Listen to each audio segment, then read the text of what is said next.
This project was really important because whilst we know a lot about the benefits of extra care housing for older people, we know very little about how best it can support people living with dementia.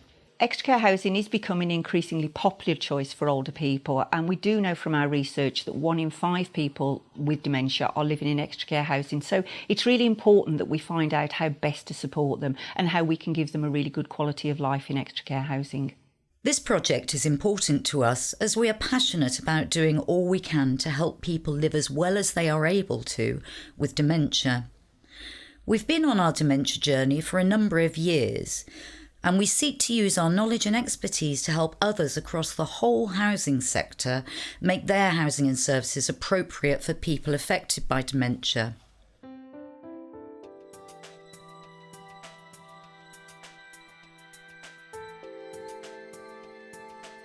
Extra care, because they think, oh, it's a care home, and so many people think this is a care home, and we say, no, it's not. It's independent living. I think it's important to get that point across, that it's a community for independent living, which would incorporate people who need that extra help.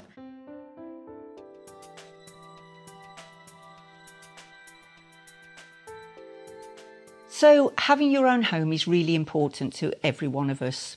And the real joy, I guess, of extra care housing is that you have got your own front door. It's your private space. You can entertain friends there, you can have your family round. And I went to stay with my daughter.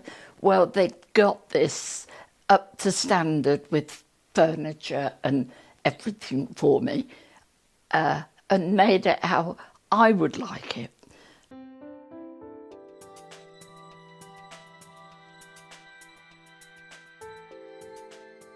A lot of older people future-proof and move into extra care housing quite early so they can make new friendships, maintain their community links, for example. And I think it's really important for people living with dementia that they think of those things at the point of diagnosis, because moving in at the point you are still able to make those friendships, get used to the staff get used to you, familiarise yourself, orientate yourself around the building. Actually, as symptoms progress, it becomes easier to live in extra care housing because you're already familiar with that design. And I think the most important thing is choosing the right time to move into a complex like this. And that is where I think we definitely chose the right time. Because when you think it's the right time, oh, we're not ready for it yet, so we'll wait for it. That's wrong. Because when you wait for it and you think you are ready for it, quite possibly it's too late.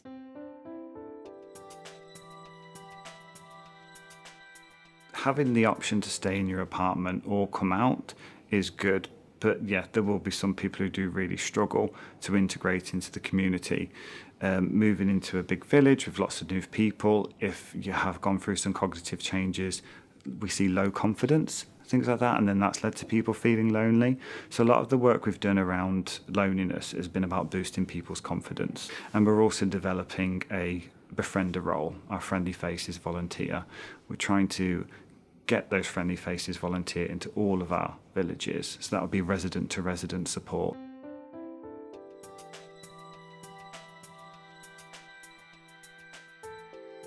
It's about having your own independence, having your own flat, and that sense of identity within that flat still. So you have all your belongings, you have your photos up. Actually, I used to do watercolour painting, and I've got a lot of pictures on the wall in every room, which I wouldn't be able to if I went into some places are very small. I like to have my own things around me.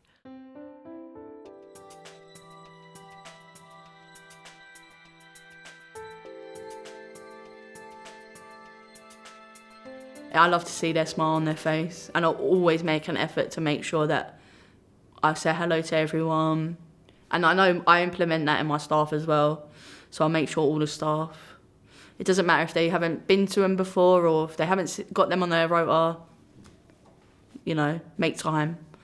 Every everybody that you meet here, and staff, and the nursing staff, the caring staff, whichever they call it,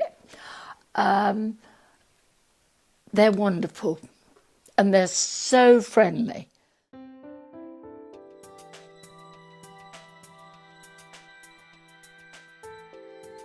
The person living with dementia might need more support than can be offered by the scheme itself. So actually still having those connections with your friends and family, for example, family coming in to do the shopping, take mum out for Sunday lunch, do some visits to the park, those connections are still really important.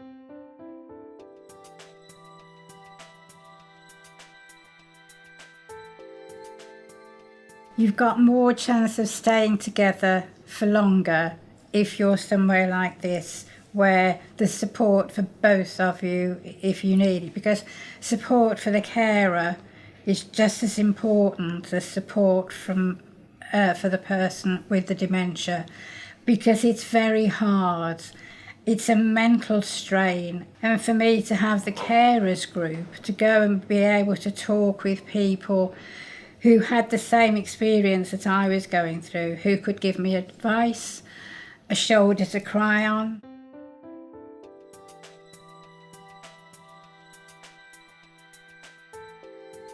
One of the big benefits of extra care housing is that there can be social opportunities available on site. These might be formal arranged activities that are put on by staff or external providers, but they can also be the kind of informal opportunities to meet your neighbours, get to know other residents. And the restaurants and cafes and schemes can be a real kind of hub for where new friendships start. Yeah, I've seen a change in him. He joins in a lot of things that he never used to. He actually, there was a come dancing the other week, I've never seen him dance before. He dances now. As I say, there's always activities, always something going on.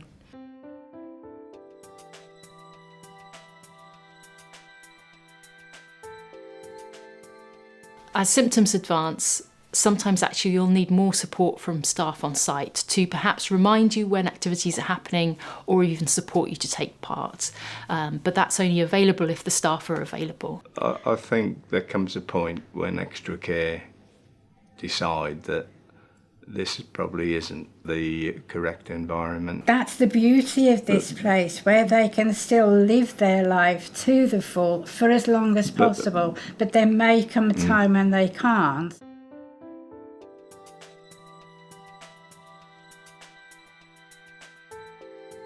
You know, people whisper, oh, she's got dementia, you know. But as though it was a dirty word that you weren't allowed to sort of speak out loud about it. Yeah. You know, oh, she's an alcoholic, you know what I mean?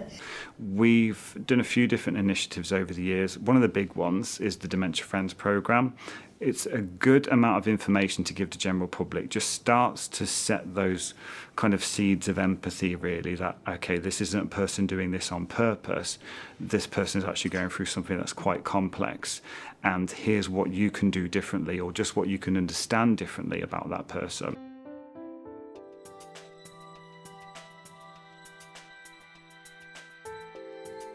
Personalise, I'll use that word, personalise. So every person that lives here are different and we treat them as such. They watch me if I need to have a shower, because I'm frightened of sleep, and they make sure I take my tablet, and they sort my clothes out for me if I'm going to the day centre, and they're very helpful.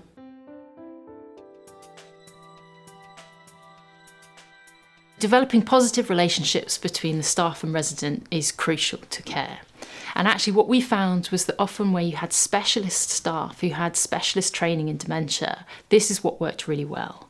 They had a much better understanding of dementia, and they were actually also more committed to finding ways to support people to live in place, even when their symptoms were changing. And that can be really important to help somebody live in place for longer. You can live well with dementia if you have the right support. And that's what's really important. So, I know first-hand experience for myself of moving someone here and what it can do to benefit their lives. Well, she's just there, and if you've got a problem or you want just a bit of reassurance. You know, she's there and she'll just sit down, talk to us, have a cup of tea.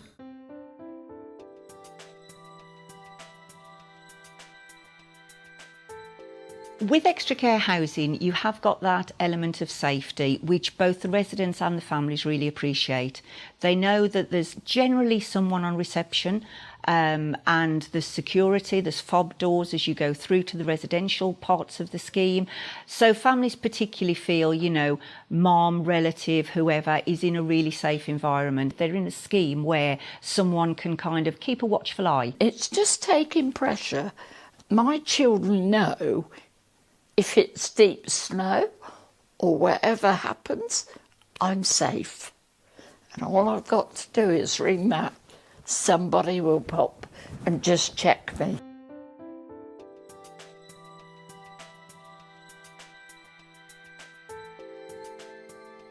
One of the big challenges is the village is open, people can come and go as they please. And if a person started to struggle with wayfinding, walking with purpose, that can be quite a challenge. We might be worried about a resident leaving the building and getting lost, coming into difficulty when they're in kind of with general public outside of the village, and we don't really have any kind of control. We can't stop the person. It's their home, they can come and go as they please, but sometimes a person might not necessarily be safe to do so, so that can start to be a problem. We do have some that have just been diagnosed with dementia, so are still able to access the community, which we still allow them to, but we want to make sure that they have a copy of their address. If they have a mobile number, that we have their mobile number that they're given. Yeah, so we have strategies and policies that we follow for residents that are able to access the community.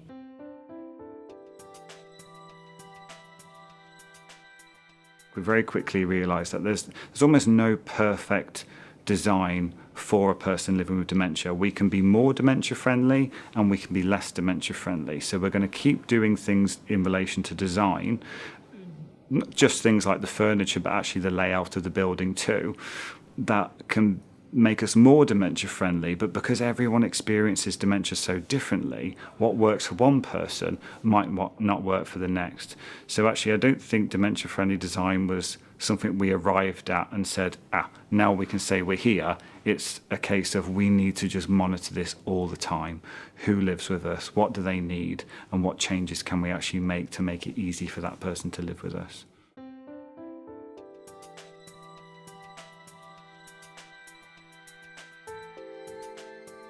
Yes, it's something we're using a lot more of.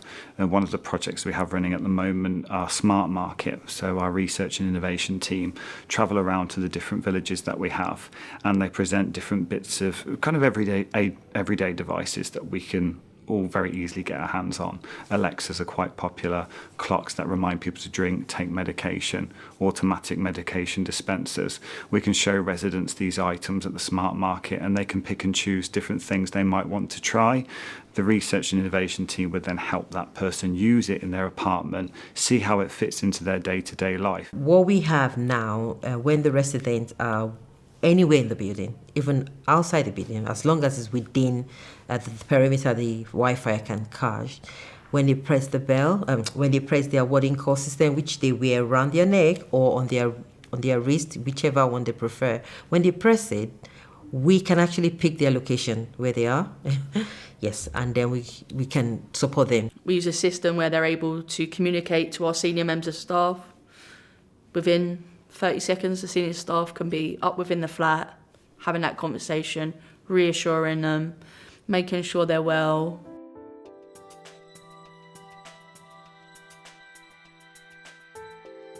The DemECH project produced 3 really useful insight booklets. One which is aimed very much about and draws on the lived experience of people with dementia, and the other 2 are very much aimed at organisations, either directly supporting people with dementia or people commissioning at a local level, health and social care agencies in particular. The impact of these really is not just at a local level but at a national level.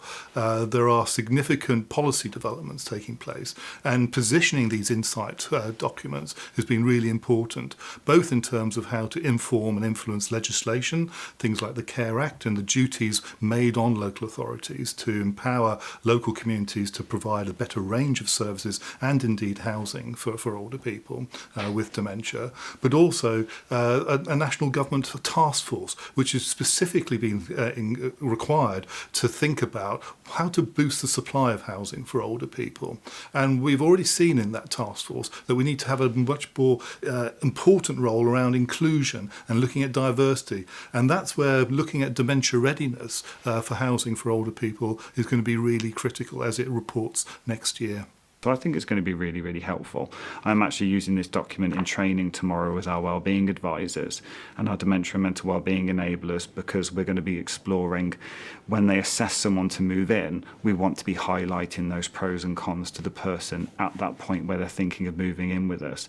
They're making a much more informed decision, and we can also be really, really clear with them about these are the things that we think could go well, and here are the areas where you might struggle. And I guess for me, the real message of the project was that extra care housing has to be the right thing for the right person at the right time. There's different models available. One won't suit the other, and it's really important that people do their research and find the right model for them.